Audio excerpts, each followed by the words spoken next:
Good afternoon, dear viewers of Smart 24 TV. We are here again to look at the trends in the country, especially relating to how we earn and how maybe we are going to spend as a country.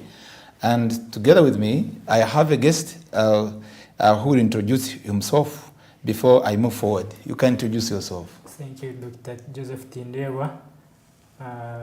Good afternoon, viewers of Smart 24 television channel. I'm called Richard Byamukama. I'm a lawyer, and at the same time, I'm a student of security and strategic studies.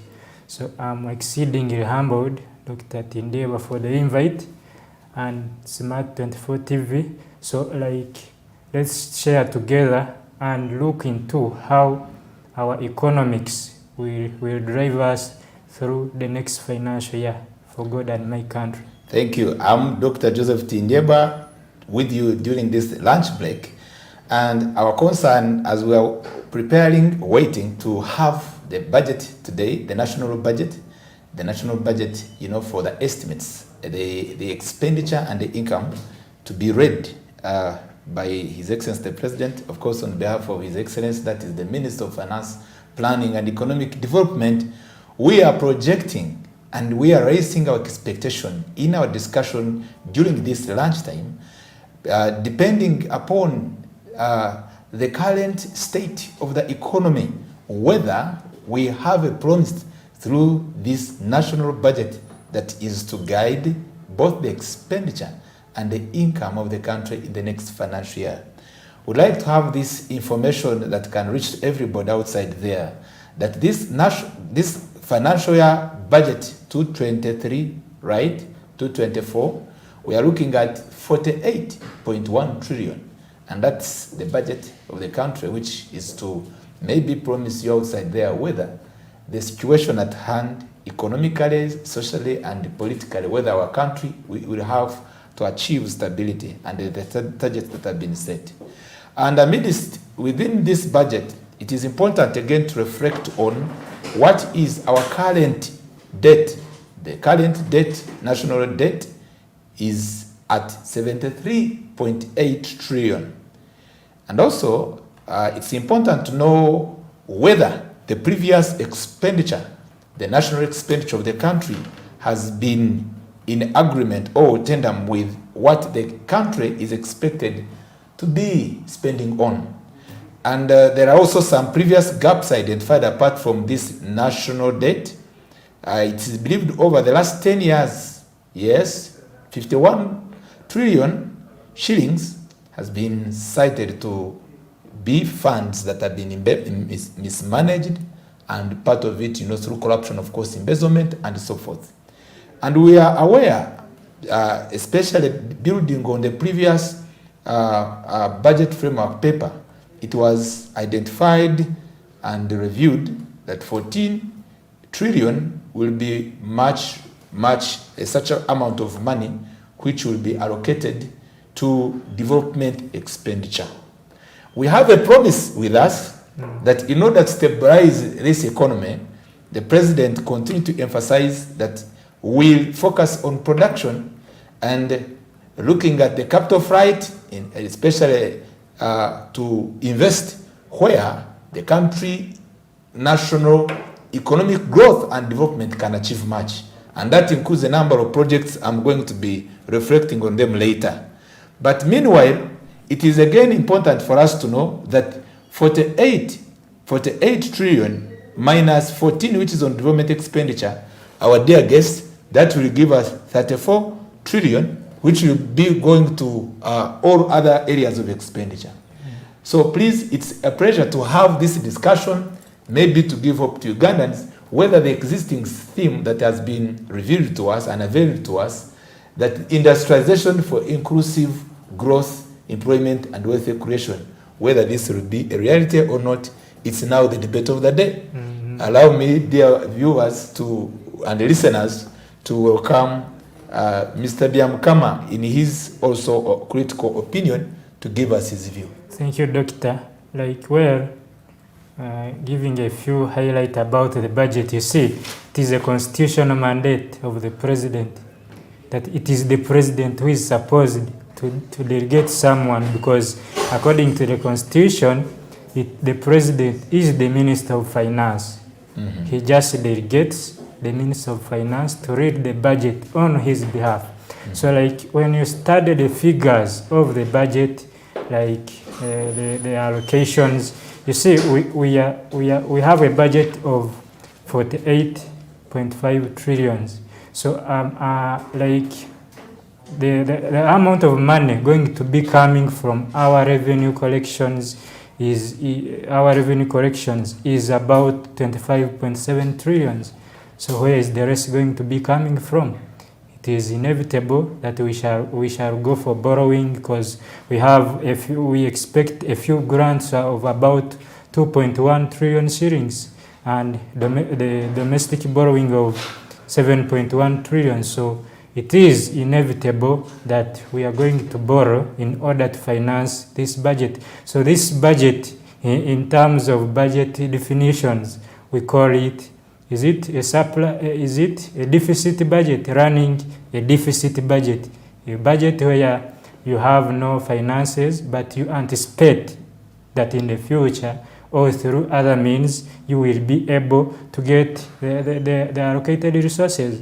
So like when you study very well the allocation in regards to the theme like industrialization for inclusive growth and employment. So industrialization, if we massively invest in industrialization, like this was the same policy that Joseph Tito of Yugoslavia used investively. He massively invested in industrialization. So like after investing in industrialization, the flow of industrial development will create jobs. Do you have a summary of the allocation according to the sector so that we can agree with you whether the theme will be realized for industrialization? Like the allocation here shows like it is the education and the health sector that have taken a lion's share of the budget. So it is indicate the figures. It is 8.7 trillion, which is 18% of the total budget. So 8.7 trillion, which is 18% of the budget. So yes, this will be followed by security. Issues of security. We are in war with ADF in Congo. We have threats of cattle rustlers in Karamoja. We have threats of internal uprisings. We have internal terrorism. So the security and that security and governance was allocated 7 trillion, which is 14% of the budget. So like the integrated transport and infrastructure has been allocated 4.1 trillion shillings, which 4.1 trillion shillings is equivalent to, you see, like I'm not very good at mathematics, but that is the total allocation that when you develop infrastructure, you will have in a bid to develop industries, you will need good infrastructure. You will have to, as a must, to develop, construct roads. I think we very much anticipate that while reading the budget, the Minister of Finance or the State Minister of Finance will give us a hope of the revival of the Uganda Railways, because we have had much hope for it. Like we have to link up the entire East African community with a more reliable infrastructure. Like for example, the whole globe is amidst oil price shocks, so we can have alternatives of using railway when these oil price shocks come in. So if we revive our Uganda Railways, we shall have hope for the industrial sector that we are setting up, because it will be easy to transport goods and across the East African community in a more reliable way. So like the least funded sectors are the technology development sector, mineral development, and mindset change. So like the key aspect here is industrial development, that when you set up industries, Uganda is majorly an agricultural economy. Being an agricultural economy, it means we have to massively invest in agro-processing industries so that we add value in our agriculture, that will increase our competition on the international markets. So the economy to survive, it has to have alternative exports. As you conclude your submission, what's the hope you're giving to Ugandans, especially outside there? When you go to someone who is in the transport industry, there is a serious concern whether they will manage in that business to continue going on when fuel is higher. Just in one statement, what's the hope, especially you are giving to Ugandans vis-a-vis the budget and compared to the high skyrocketing of commodities, the prices, of commodities? You see, just in one statement, as we just go to switch on to another topic. You see, oil price shocks are global.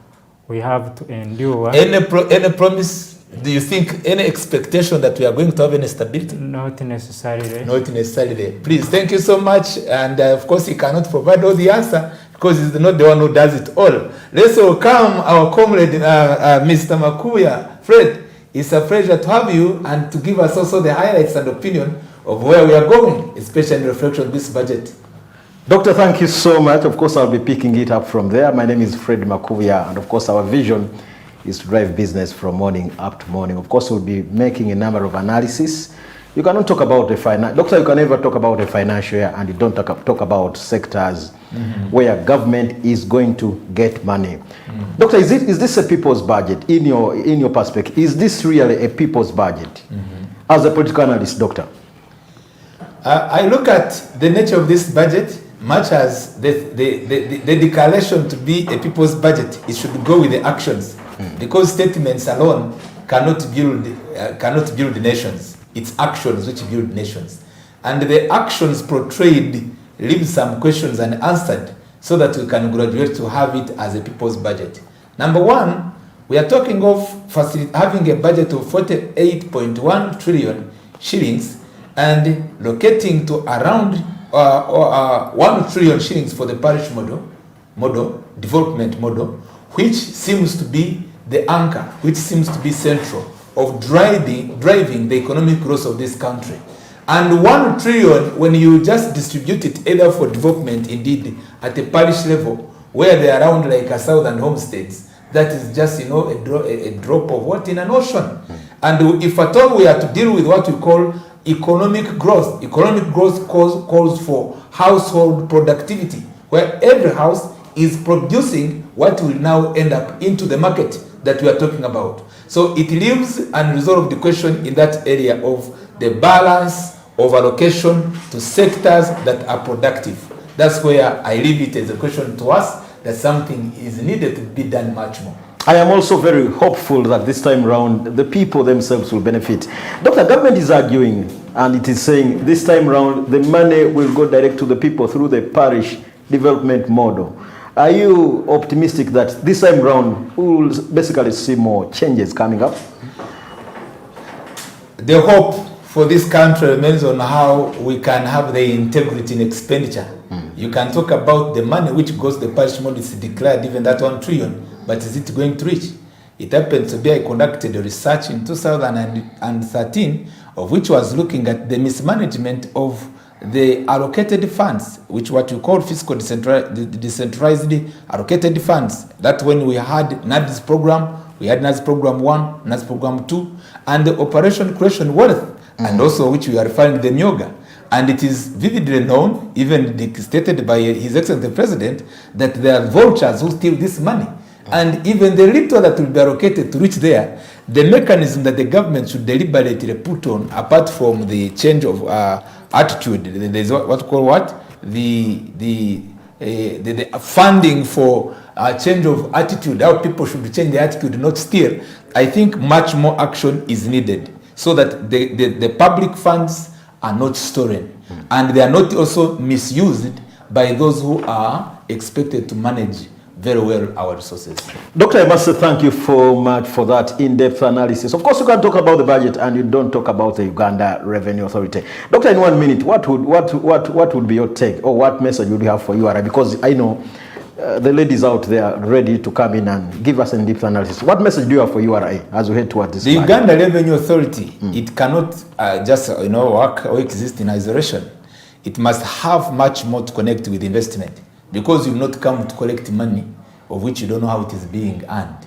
So it is very much critical at this time, where we are having unreliable fiscal policy that are favoring those who are in the investment and production chain, ensuring that they are in a position, they are in a capacity, the environment is enabling them to produce more and pay tax.